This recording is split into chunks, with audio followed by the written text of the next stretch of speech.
use, right? So I think it's really interesting, and people have had to kind of decide what's important, what they're going to kind of maybe give up on in terms of their behavior during this time.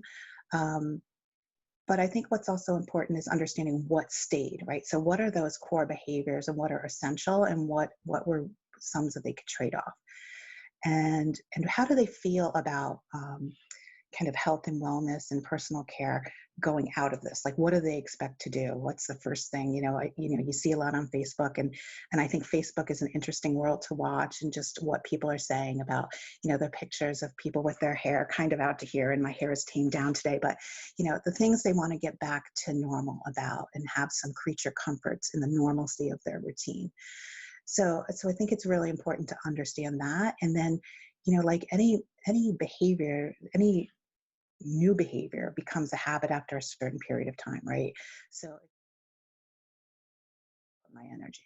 So I think in terms of personal care, reflecting there a lot around self-care, and how do I keep myself body, mind, soul healthy, and my best me going forward. I love the expression, and talking to consumers.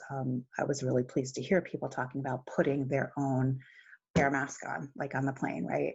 And a real feeling of like, for me to take care of my family, I need to make sure I'm taking care of myself. So I think that'll be interesting going forward in terms of self-care and health. In personal care, I think the recession is really going to have an impact on the brands we choose. I think a lot of people, if you think about it, during this time period have done taken into their home services they would go out and do normally. So I can think of a couple of people who just anecdotally are starting to do gel manicures at home, right? So that's something that would be a little ritual that they would go out once or twice a month to do. But now they're seeing they can do it on their own. Will that, if that's a sacrifice they're going to have to make for money, maybe it's cheaper for them to do. So I think it's what are those habits that now that they've seen they can do it in the now, in the next they'll say, you know what, this is where I'm going to cut back on this so I can do that. Whatnot. I think the level, the substitutability they've seen, can I use this product which is less expensive? I think that's going to be really interesting to see how it plays out. Or are they looking for an escape? So for example, I'm completely making this up. I no longer can go for a massage. Again, that's not everybody in the world, but as an example. But wouldn't it be lovely to have a body lotion in my home that has that wonderful smell that psychologically I can pretend I'm either at the spa or I'm on the beach and it smells like, pina colada. So it's a little bit of a psychological break. So I'm wondering in that space if kind of that experiential is going to be important in the next term. As the recession is the kind of kicker that is really going to maybe make some of these changes stay a little longer than we probably would have thought from the pandemic.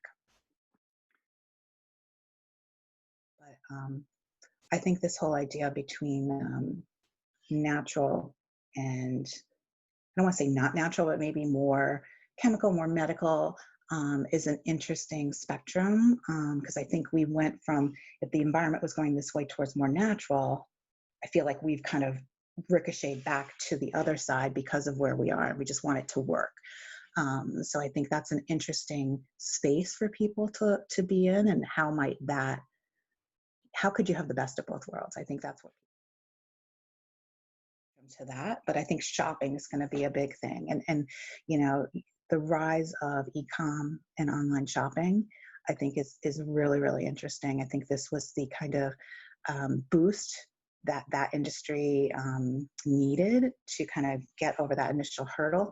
I think what's going to be interesting is how we look at that industry and think about how to make that shoppable, browsable, all those good things that, you think about the treasure hunt in the store. How do you think about that stuff? I think what's important for us to understand as marketers is what are those categories that they're not willing to budge on in terms of price, or where is there a real threat from a private label brand, for example, or a lower cost brand that's, scarily in a case where it might be just as effective and consumers find out about that. That's where, there could be a challenge. And I think, how stores open up.